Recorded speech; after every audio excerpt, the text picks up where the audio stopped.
नमस्कार, मिलन एक्सप्रेस में आपका स्वागत है। आप हमारा कार्यक्रम देख रहे छोटी मुलाकात बड़ी बात, जिसमें हम आपको एक ऐसी हस्ती से रूबरू कराते हैं जो हमेशा हमें कुछ न कुछ सिखा के जाते हैं। तो इस बार की जो हमारी हस्ती है वो है नेहरू युवा केंद्र संगठन, युवा कार्यक्रम और खेल मंत्रालय, भारत सरकार से जिला युवा अधिकारी रेनू मैम। आइए इनसे ही जानते हैं कि इनकी जर्नी क्या रही, किस तरह इन्होंने इस संगठन के साथ जुड़ी और क्या क्या कार्य कर रहे हैं इस संगठन के साथ जुड़कर। मैम, सबसे पहले तो हमारे कार्यक्रम में आपका बहुत बहुत स्वागत है जो आप हमारे कार्यक्रम में आए। Thank you ma'am. मैम, आप हमें बताइए कि आपने किस तरह इस संगठन से जुड़ी हैं और किस तरह के कार्य कर रहे हैं इनके साथ जुड़कर, और थोड़ी आप अपनी बैक जर्नी भी बताएं मैम, कहाँ से हो इस नमस्कार मैम, और आपके सभी दर्शकों को नमस्कार मेरा। मैं सबसे पहले बताना चाहूँगी कि मेरा नाम रेनू है और मैं हिसार ज़िले के एक गांव मंगाली से मैं बिलोंग करती हूँ।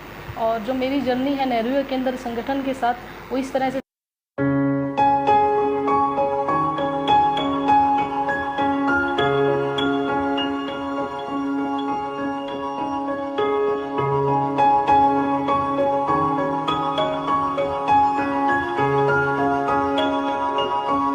स्टार्ट हुई कि जब मैंने अपनी पढ़ाई पूरी की। पढ़ाई पूरी करने के बाद जिस तरह से हर एक बच्चा सोचता है कि हमें सरकारी नौकरी या कुछ काम ऐसा करें जो अपना जो करियर है उसके बारे में सोचता है, तो मैंने भी इसी तरीके से बहुत सारे कंपटीशन एग्ज़ाम्स की प्रिपरेशन करी और उसके तहत मेरा जो सिलेक्शन है, जो एग्ज़ाम है, वो नेहरू युवा केंद्र संगठन की जो वैकेंसी है उसके तहत हुआ और मैंने इस तरीके से नेहरू युवा संगठन को ज्वाइन किया।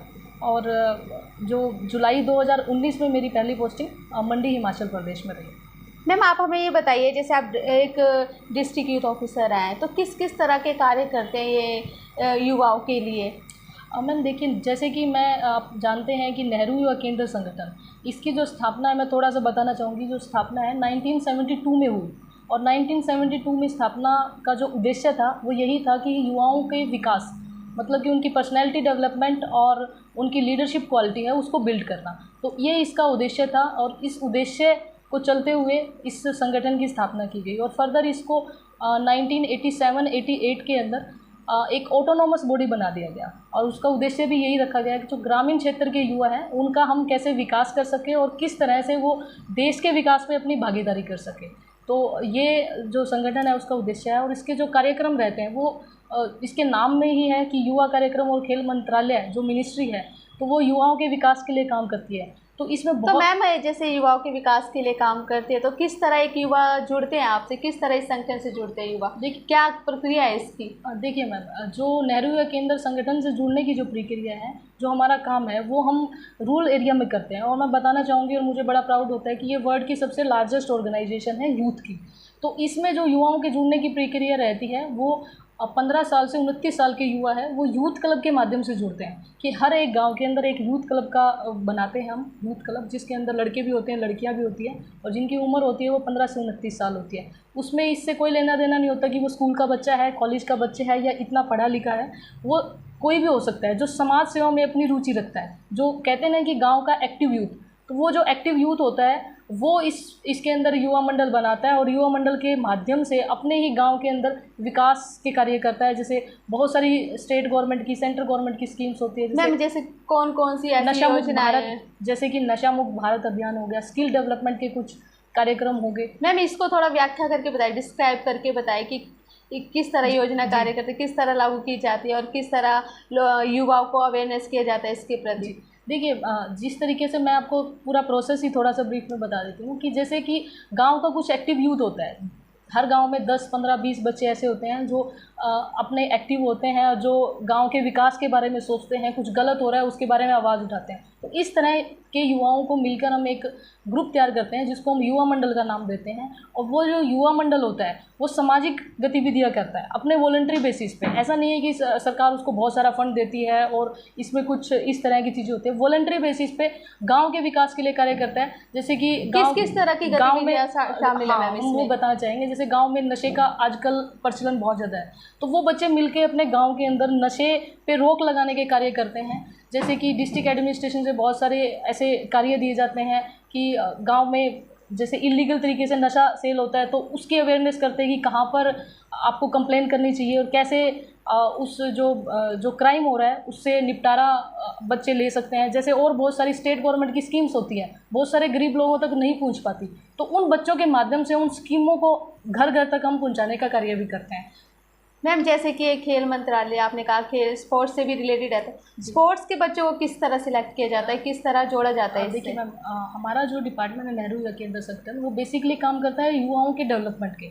जो खेल के लिए कार्य होता है उसके लिए खेल विभाग अलग से है, लेकिन हम खेल को इतना सपोर्ट नहीं करते, लेकिन हम युवाओं को सपोर्ट करते हैं। जैसे कि हमारा डिपार्टमेंट साल में 25 से 30 कभी कभी बजट के हिसाब से कुछ स्पोर्ट्स की किटें देता है, वो युवा मंडलों को दी जाती है, जिसका उद्देश्य क्या रहता है कि गांव में शाम को जब बच्चे इकट्ठे होते हैं, वो बच्चे इकट्ठे होकर नशे की तरफ ना जाएं, कुछ और क्राइम की तरफ ना जाएं, इसलिए उनको छोटी छोटी किटें दी जाती है, जिसमें बच्चे अपने ग्रुप में, जैसे बैडमिंटन हो गया, वॉलीबॉल का प्रचलन अपने करनाल में बहुत है, तो उस एरिया को देखते हुए वो स्पोर्ट्स किट दी जाती है कि बच्चे शाम को बैठ के इकट्ठा होकर स्पोर्ट्स मतलब खेलें, दूसरी गतिविधियों की तरफ ध्यान ना दें।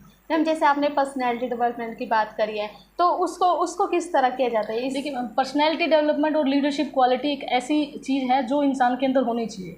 जैसे अर्बन बच्चों की हम बात करेंगे, बहुत अच्छे स्कूल में पढ़ते हैं, कॉलेज में जाते हैं, और गांव के जो बच्चे होते हैं उनके मन में हमेशा ही रहता है कि वो बच्चे को बहुत ज़्यादा हमसे नॉलेज ज़्यादा है या उनके पास अच्छे प्लेटफॉर्म है। तो नेहरू युवा केंद्र संगठन एक बहुत अच्छा प्लेटफॉर्म देता है। जैसे मैं एक एग्जांपल आपको दूंगी कि जैसे अभी हाल फिलहाल में करनाल में युवा उत्सव का आयोजन करवाया गया। युवा उत्सव का जो उद्देश्य था वो ऐसा उद्देश्य था कि उसमें गांव का बच्चा, स्कूल का बच्चा, कॉलेज का बच्चा, पढ़ा लिखा बच्चा, अनपढ़ बच्चा, कोई भी बच्चा उसमें पार्टिसिपेट कर सकता था। वो उसमें 6 कंपटीशन हमने रखे गए थे, और वो 6 कंपटीशन के अंदर कोई भी बच्चा पार्टिसिपेट कर सकता है। उसमें ऐसा नहीं है कि बहुत अच्छे बच्चे होते हैं जो पढ़े लिखे नहीं होते लेकिन बहुत अच्छा लिखते हैं, उनको कोई प्लेटफॉर्म नहीं मिल पाता, और उनको लगता है कि वो पर्सनैलिटी या लीडरशिप क्वालिटी नहीं है उनके अंदर कि वो 20 बच्चों के बीच में खड़े होकर बोल सके। इसी तरीके से भाषण प्रतियोगिता होती है। बहुत सारे गाँव के बच्चे बहुत अच्छा बोलते हैं, लेकिन स्कूल के बच्चों से जब उनका कंपैरिजन हम लोग करते हैं, जनरल पब्लिक करती है, तो बच्चों के अंदर थोड़ी ऐसी भावना आ जाती है कि हम कुछ बोल नहीं सकते, कुछ कह नहीं सकते। तो ऐसे कंपटीशन के माध्यम से उनको एक प्लेटफॉर्म दे दिया जाता है कि आप यहाँ पर इस स्टेज पे बोलिए, आपकी कुछ कमियां हैं तो उसको भी हम उसमें भी डेवलपमेंट में भी हम काम करते हैं कि बहुत बार बच्चा होता है बोल नहीं पाता, एटलीस्ट एक बार वो स्टेज पे आकर 50, 60, 100, 200 लोगों को जो फेस करता है उसके अंदर एक कॉन्फिडेंस बिल्ड होता है। इसी तरीके से 6 कॉम्पिटिशन जो मैं बता रही थी, जैसे पेंटिंग कॉम्पिटिशन है, बहुत अच्छे अच्छे पेंटर्स हैं जो कभी स्कूल भी नहीं गए लेकिन उनको पेंटिंग आती है, तो उनको कोई प्लेटफॉर्म नहीं मिलता, क्योंकि स्कूल में कंपटीशन होते हैं, कॉलेज में कंपटीशन होते हैं, लेकिन यहाँ पर सबके लिए ओपन कंपटीशन होता है। तो पेंटिंग कंपटीशन, भाषण प्रतियोगिता हो गया, कविता लेखन हो गया, इसी तरीके से फोटोग्राफी, आजकल बच्चे बहुत अच्छी फोटोग्राफी करते हैं, उनके पास DSLR कैमरा नहीं होता लेकिन वो फ़ोन के माध्यम से फोटोग्राफी कर सकते हैं। तो उनको इस बार फोटोग्राफी कॉन्टेस्ट भी रखा गया जिसमें मोबाइल से हमने फोटोग्राफी बच्चों से करवाई।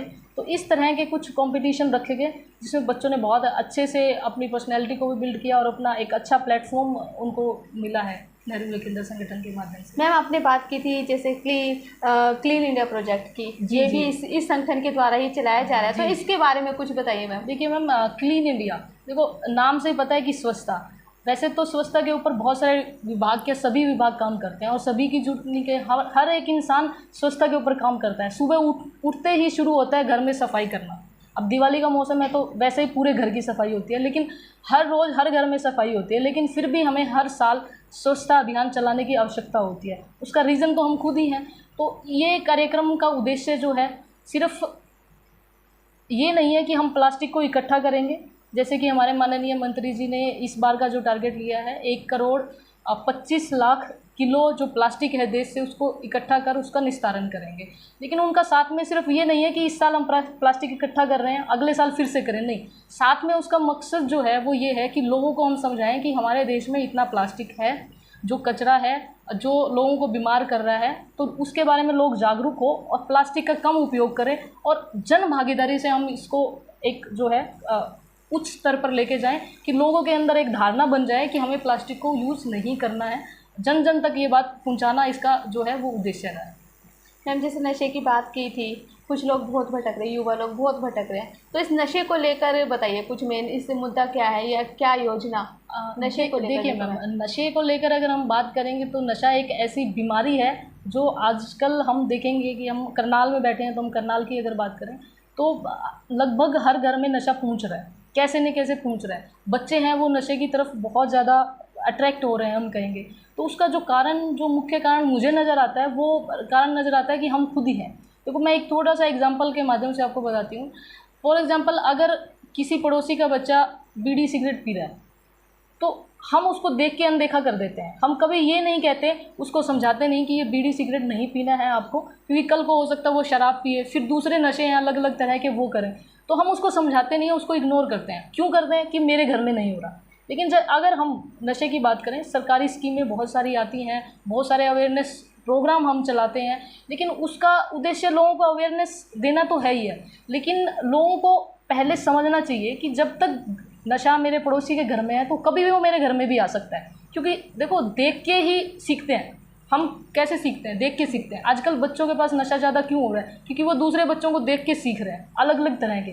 तो हमें इसे अपने आप से शुरू करना चाहिए और लोगों को समझना चाहिए कि नशा है, उसको सरकारी योजना ना समझ के, नशा बचाने को सरकारी योजना ना समझ के एक अपना कर्तव्य समझना चाहिए कि हमें जो अपना जो समाज है उसको, या फिर हम कहें कि हमारा देश है, हमारा जिला है, उसको नशे से मुक्त रखना है।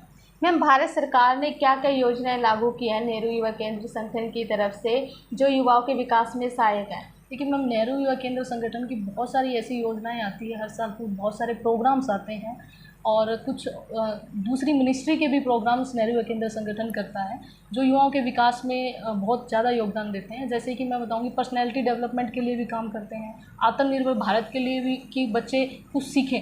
जैसे हर साल वीटी सेंटर्स, करनाल में 4 वीटी सेंटर चलाए जाते हैं, तो उसमें कोशिश रहती है एक कंप्यूटर का सेंटर हम चलाते हैं जिसमें गरीब बच्चों को हम कंप्यूटर सिखाते हैं फ्री में। 3 महीने का एक कोर्स हो जाता है, बच्चों को बेसिक कंप्यूटर की नॉलेज हो जाती है। इसी तरीके से गांव की जो महिलाएं होती हैं, कुछ लड़कियां होती हैं 15 से 29 उम्र की, उनका अलग अलग फील्ड में रुचि होती है। किसी को अच्छा लगता है कि उसे मेकअप करना है, तो हम पार्लर के जो ब्यूटिशियन के जो कोर्स होते हैं वो उनको 3 महीने करवाते हैं। कुछ का होता है कि उन्हें स्टिचिंग में, जो सिलाई है उसमें रुचि है, तो उस एरिया को देखते हुए सिलाई के हम कुछ कार्यक्रम उनको देते हैं कि उसमें 3 महीने बच्चों को। ये तो वीटी सेंटर हो गया आत्मनिर्भर भारत। इसी तरीके से बच्चों को समय के हिसाब से जो नॉलेज की आवश्यकता होती है, जैसे पर्सनैलिटी डेवलपमेंट के लिए बहुत सारे हमारे जो है TYLCD एक प्रोग्राम होता है जिसके अंदर हम बच्चों को 3 दिन के लिए कहीं रुकवाते हैं। जैसे करनाल में ये प्रोग्राम रखते हैं, और उसमें जो यूथ क्लब के हमारे बच्चे हैं, गांव के बच्चे, ग्रामीण क्षेत्र के, उनको बहुत सारी स्कीमों के बारे में जानकारी देते हैं। उनको एक प्लेटफॉर्म देते हैं कि वो वहाँ पर बैठे 50, 60, 80 बच्चों के सामने बोले बार बार, क्योंकि बोलने से, प्रैक्टिस से एक कॉन्फिडेंस जनरेट होता है। तो इस तरह के प्रोग्राम भी हम लोग करते हैं। और अभी मैंने आपको बताया युवा उत्सव के माध्यम से एक अच्छा प्लेटफॉर्म बच्चों को हर कॉम्पिटिशन में पार्टिसिपेट करने का दिया गया है, एक वो भी है। और इसी तरीके से जैसे स्कीम है, जैसे जल बचाने के लिए, जिम्मेवारी तो हम सबकी है, लेकिन फिर भी सरकार को ज़रूरत पड़ती है कि हम बार बार लोगों को जागरूक करें। तो ये कोर्स, ये इस तरह की जो स्कीम है वो भी चलाते हैं। अभी क्लीन इंडिया हमारा चला हुआ है। और युवाओं के विकास की हम फिर से बात करें तो जैसे आजकल डिजिटल फ्रॉड बहुत चलता है। हाँ जी, बहुत। तो बच्चों को ऑनलाइन फ्रॉड भी बहुत होता है। तो अभी हाल फिलहाल में करनाल ज़िले में 3 कार्यक्रम ऐसे रखे गए थे जिसमें 80 बच्चों को सैनिटाइज़ किया गया था कि किस तरह की जो इन्वेस्टर अवेयरनेस प्रोग्राम था, जिसमें जो बच्चे हैं आजकल, या जो युवा भी है, या बहुत सारे हम जैसे लोग भी हैं, फ्रॉड का शिकार हो जाते हैं। तो उसमें उनसे कैसे बचना चाहिए, और किस तरह जो पोंजी स्कीम्स होती हैं, जो छोटी छोटी स्कीम्स के माध्यम से बच्चे या जो लोग हैं वो पैसा लगा देते हैं और फिर वो फ्रॉड हो जाता है उनके साथ। तो इस तरह की स्कीमों के लिए भी जो अवेयरनेस प्रोग्राम है वो हमारी सरकार करती है। उसी तरीके से स्पोर्ट्स के क्षेत्र में भी कुछ कंपटीशन हम लोग करवाते हैं, स्पोर्ट्स के जो ब्लॉक लेवल पे होते हैं, फिर डिस्ट्रिक्ट लेवल पे होते हैं, ताकि जो क्लब के बच्चे हैं जिनमें अच्छा स्पोर्ट्स जो खेल सकते हैं, तो एक अच्छा प्रोग्राम ये भी हमारा नेहरू युवा केंद्र संगठन की तरफ से रहता है। मैम, नेहरू युवा केंद्र कई अभियान भी चलाते हैं, तो ये अभियान किस किस तरह के हैं? इस योजना एक अलग होगी और अभियान एक अलग चीज़ है। तो अभियान जैसे किस समय तक के लिए सीमित है, किस किस तरह के हैं? देखो, अभियान की आवश्यकता कब पड़ती है? कुछ समय के लिए, कुछ चीज़ों को ठीक करने के लिए अभियान शुरू होते हैं। जैसे ये स्कीम, तो मैंने आपको बताया कि इन्वेस्टर अवेयरनेस एक प्रोग्राम, ज़्यादातर क्या होते हैं, प्रोग्राम्स होते हैं। तो इन्वेस्टर अवेयरनेस प्रोग्राम हो गया यूथ डेवलपमेंट के ऊपर। जो अभियान है, जैसे अब स्वच्छ भारत मिशन अभी एक अभियान है, इसको जन भागीदारी से हम एक अभियान की तरह शुरू किया है हमने 1 तारीख से, जिसमें हम हर गांव जाकर हर युवाओं को समझा रहे हैं कि प्लास्टिक को नहीं करना चाहिए। इसी तरीके से जल बचाने के ऊपर एक जल शक्ति अभियान शुरू किया गया था, और उस अभियान का उद्देश्य था कि जो गांव में या शहरों में भी जो पानी की वेस्टेज होती है, टूंटियां हम खुली छोड़ देते हैं, तो वो टूंटियां हमें खुली नहीं छोड़ें। इस तरह के अभियान होते हैं जिसमें समाज कल्याण के एक उद्देश्य रहता है कि जो समाज को कुछ अच्छा दे पाएँ, कुछ जो हमारी समस्याएं हैं उनका निदान हो जाए, जैसे कि नशा मुक्त भारत अभियान है। इस तरह के अभियान जो है उसमें नेहरू युवा केंद्र सहयोग करता है और करता भी है।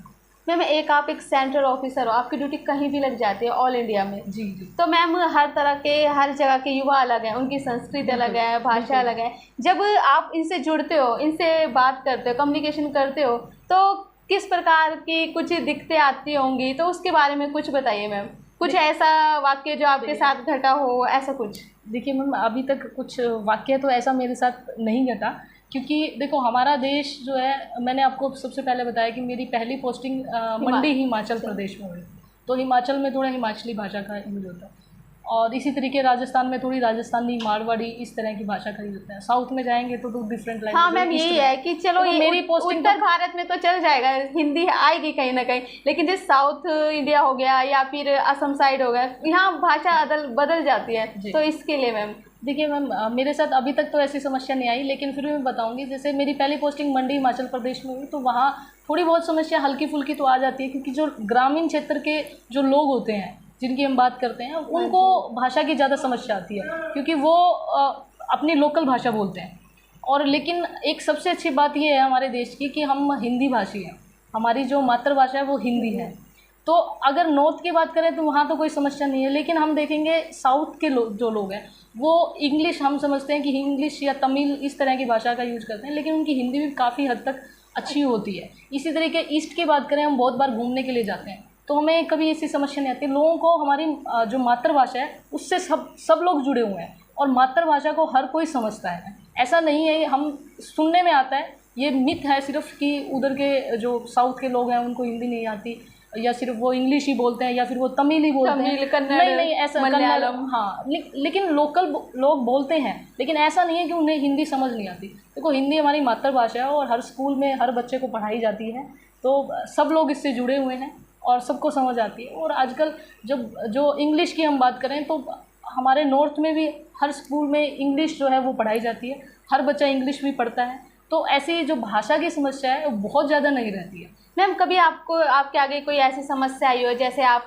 कहीं, जैसे गांव में आप जैसे जानते हो कि महिलाओं को आगे नहीं बढ़ने दिया, लड़कियों को आगे नहीं बढ़ने दिया जाता, तो कभी ऐसे, और वो जुड़ना चाहते हैं युवा केंद्र से, नेहरू युवा केंद्र संगठन से जुड़ना चाहते हैं, लेकिन जुड़ नहीं पाते कहीं ना कहीं उनकी, तो इस तरह आपने उनको आगे बढ़ने के लिए प्रेरित किया हो, ऐसे कुछ? देखो मैम, ये हम सुनते आ रहे हैं बहुत समय से कि महिलाओं को आगे नहीं बढ़ने दिया जाता, लेकिन आज बढ़ रही है मैम। देखो आपके सामने मैं बैठी हूँ, बढ़ रही हैं। समस्याएं हर जगह आती है, प्रॉब्लम्स तो हर जगह आती है, लेकिन अगर किसी बच्चे के अंदर, मन के अंदर धारणा है कि मुझे आगे बढ़ना है, तो उसे कोई रोक भी नहीं सकता।